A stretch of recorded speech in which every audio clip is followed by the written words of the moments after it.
Video like जरूर कर लीजिए और ऐसे वीडियो लगातार फ्री में पाने के लिए चैनल को तुरंत सब्सक्राइब कर लीजिए और बेल आइकन को जरूर टैप कर लीजिए ताकि आगे भी सारे वीडियो आपको मिलते रहे। यूट्यूब में फॉलो करते हैं तो प्लीज ये वाला फ्री टेलीग्राम चैनल जरूर ज्वाइन कर लीजिएगा। सारे नोटिफिकेशन सारे अपडेट यहीं पे आते हैं, ध्यान रखिए। दोस्तों एक बार फिर से आपका स्वागत है यूपीपीएससी बेस्ट ऑनलाइन कोचिंग के इस यूट्यूब चैनल पर। फ्रेंड्स, आज की इस क्लास में हम लोग 2023 के करंट अफेयर के टॉप 500 क्वेश्चन के डे 3 का डिस्कशन करेंगे।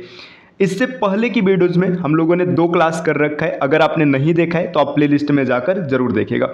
फ्रेंड्स, करंट अफेयर को लेके अक्सर कन्फ्यूजन बना रहता है कि करंट अफेयर्स कितना पढ़े, कहाँ तक का पढ़ें, कहाँ से पढ़ें। तो इन सभी समस्याओं को हल करने के लिए 2023 का जो कंप्लीट करंट अफेयर्स है उसमें से हम लोग टॉप 500 क्वेश्चन का डिस्कशन इस सीरीज में करेंगे।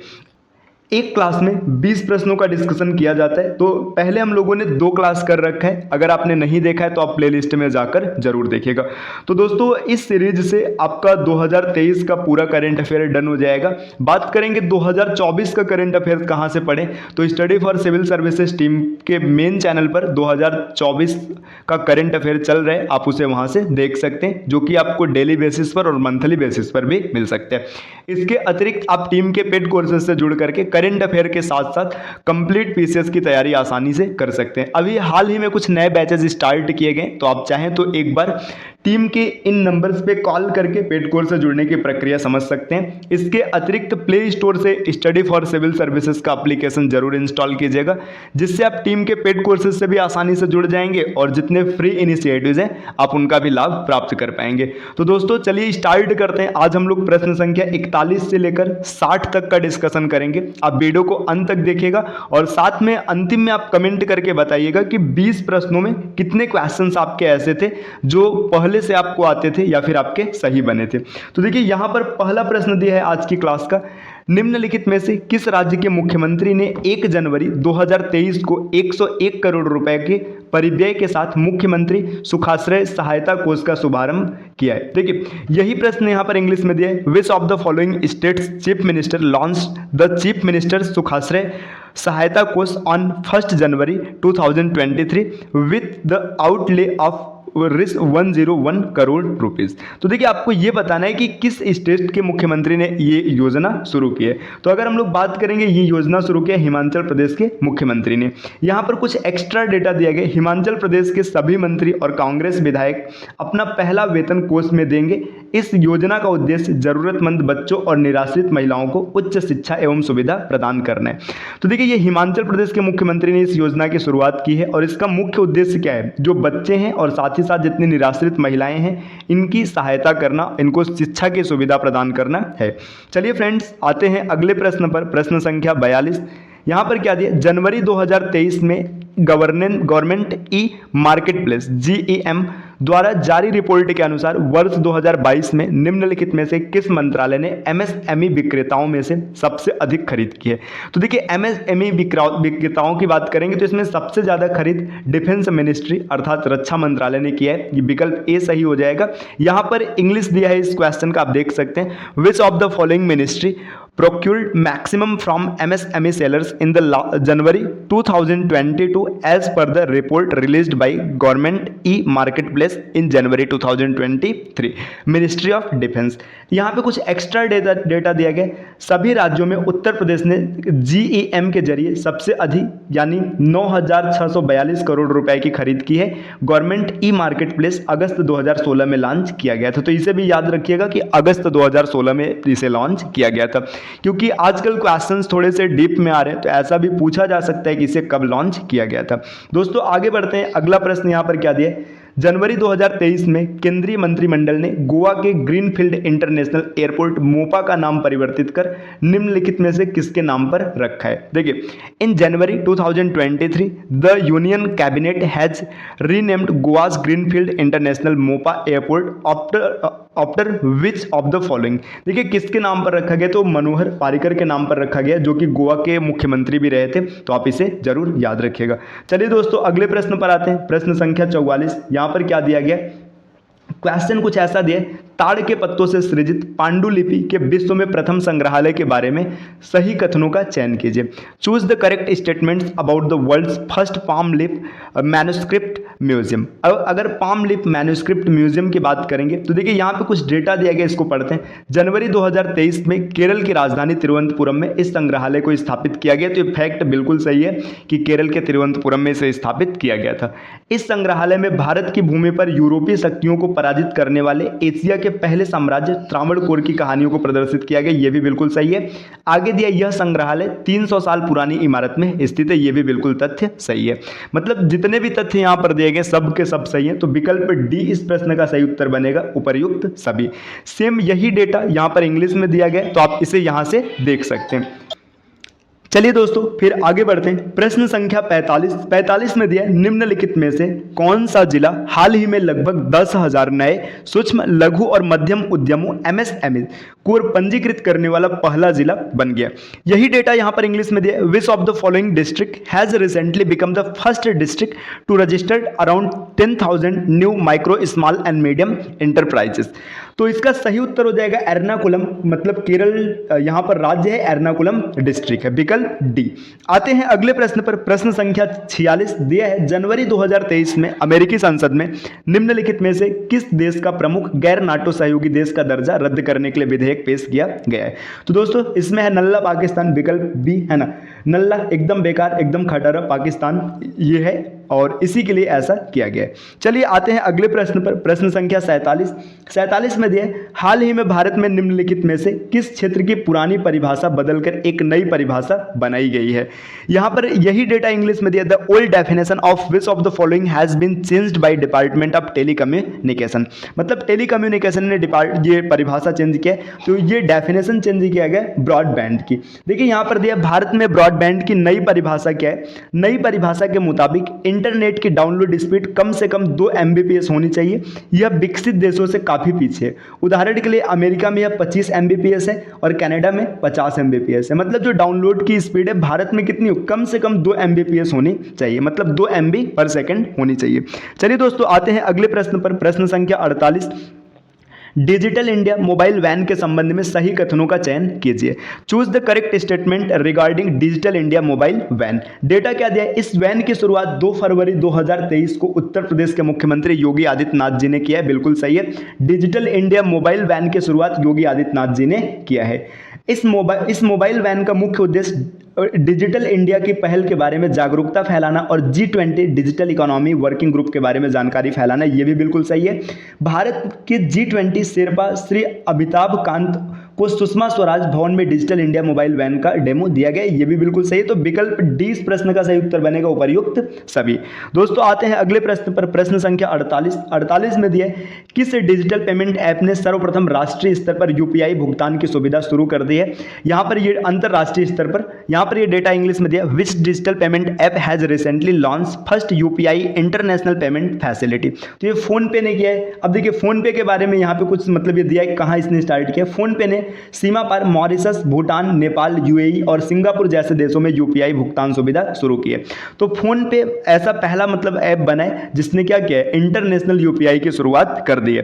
दोस्तों बढ़ते हैं अगले प्रश्न पर। प्रश्न संख्या 50 में क्या दिया, फरवरी 2023 में यायात्सो झील को निम्नलिखित में से किस राज्य या केंद्र शासित प्रदेश की एक जैव विविधता विरासत स्थल के रूप में घोषित किया गया, जो उस राज्य का पहला जैव विविधता विरासत स्थल बनेगा। देखिए यायात्सो की बात करेंगे तो ये स्थित है लद्दाख में, है ना। यही डेटा यहाँ पर सेम इंग्लिश में दिया है कि the Yayatso lake has been declared as biodiversity heritage site of which of the following state और UT in February 2023, becoming the first biodiversity heritage site. तो ये भी याद रखिएगा कि लद्दाख का पहला जो बायोडाइवर्सिटी साइट है, हेरिटेज साइट है, ये कौन है, यायात्सो है।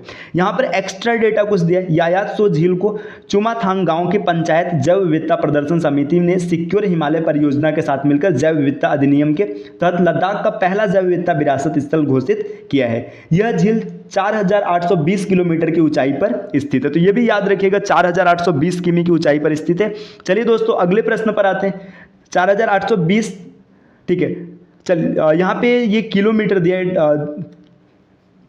दोस्तों ये मीटर होना चाहिए, इतना किलोमीटर नहीं आएगा, ये मीटर होना चाहिए, कितने मीटर पर स्थित है। चलिए अब आते हैं अगले स्लाइड पर। नेक्स्ट अगले स्लाइड पर क्या इन्फॉर्मेशन दिया गया है, देखिए यहाँ पर है 28वां यूरोपीय संघ फिल्म महोत्सव EUFF के बारे में निम्नलिखित में से कौन सा सही कथन है, ये आपको बताना है। तो देखिए यहाँ पे कौन सा कथन सही, यह फिल्म महोत्सव 1 से 10 दिसंबर 2023 तक नई दिल्ली में चला, बिल्कुल सही तथ्य।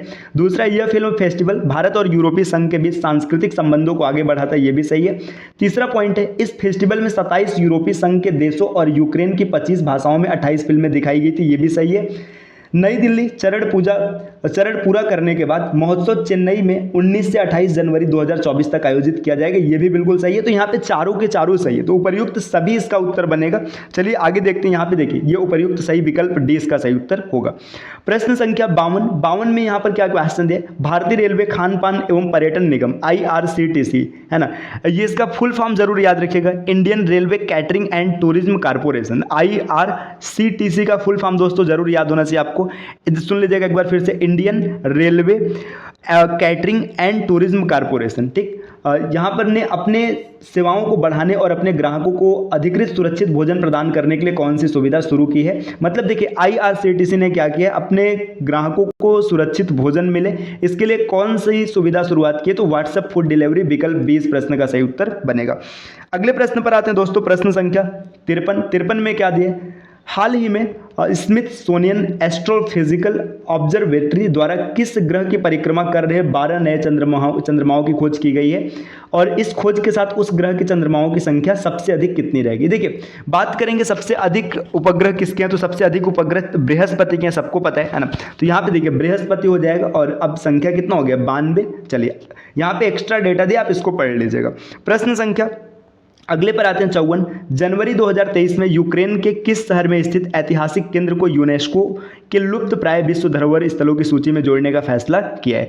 इन January 2023 the historical centre located in which city of Ukraine has been decided to added to the UNESCO list of endangered world heritage site. तो ये है ओडेसा को इसमें शामिल किया गया। देखिए यहाँ पे डेटा दिया है, ओडेसा यूक्रेन का तीसरा सबसे अधिक आबादी वाला शहर है और काला सागर के उत्तरी पश्चिमी तट पर स्थित प्रमुख बंदरगाह एवं परिवहन केंद्र है।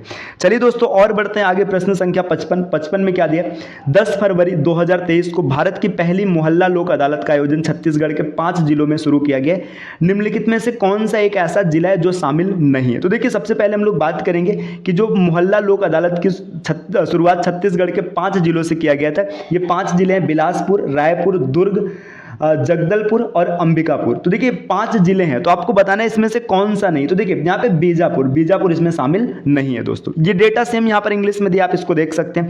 अगले प्रश्न पर आते हैं, प्रश्न संख्या 56 में क्या दिया, भारत के पहले hydrogen internal combustion engine H2IC, इसको जरूर याद रखिएगा है ना, ट्रक के बारे में निम्नलिखित में से कौन सा कथन सही है। फरवरी 2023 में बेंगलुरु में इंडिया एनर्जी वीक के दौरान प्रधानमंत्री मोदी जी द्वारा भारत का पहला hydrogen internal combustion engine H2ICE truck पेश किया गया, बिल्कुल सही है, मोदी जी ने पेश किया। इसका विकास रिलायंस इंडस्ट्रीज द्वारा अशोक लीलैंड के साथ मिलकर किया गया। मतलब रिलायंस इंडस्ट्रीज और प्लस अशोक लीलैंड ने मिलकर इसको बनाने, ये भी सही है। आगे है H2ICE का मतलब है हाइड्रोजन इंटरनल कंबक्शन इंजन है ना। ये भारत में हाइड्रोजन द्वारा संचालित होने वाला पहला अपनी तरह का पहला ट्रक है, मतलब ये अपनी तरह का पहला ट्रक है, ये भी बिल्कुल सही। तो विकल्प डी इसका सही उत्तर बनेगा। चलिए दोस्तों नेक्स्ट अगले प्रश्न पर आते हैं, प्रश्न संख्या यहाँ पर दिया है 57 में क्या दिया है, 57 को पढ़ते हैं। फरवरी 2023 में भारत ने किस देश की मदद करने के लिए ऑपरेशन दोस्त की शुरुआत की। देखिए ऑपरेशन जितने भी होते हैं ना जरूर याद रखिएगा, ऑपरेशन दोस्त की बात करेंगे तो ऑपरेशन दोस्त की शुरुआत भारत ने किया है तुर्की की मदद करने के लिए, विकल्प सी इस प्रश्न का सही उत्तर हो जाएगा। देखिए यहाँ पे दिया भी क्या है, फरवरी 2023 में तुर्की में आए 7.8 तीव्रता का भूकंप आया था, मतलब इतना भूकंप आया था। तुर्की के लोगों की मदद करने के लिए भारत ने ऑपरेशन दोस्त की शुरुआत की थी। भारतीय वायुसेना ने C-17 ग्लोब मास्टर विमान ने ऑपरेशन में भाग लिया था।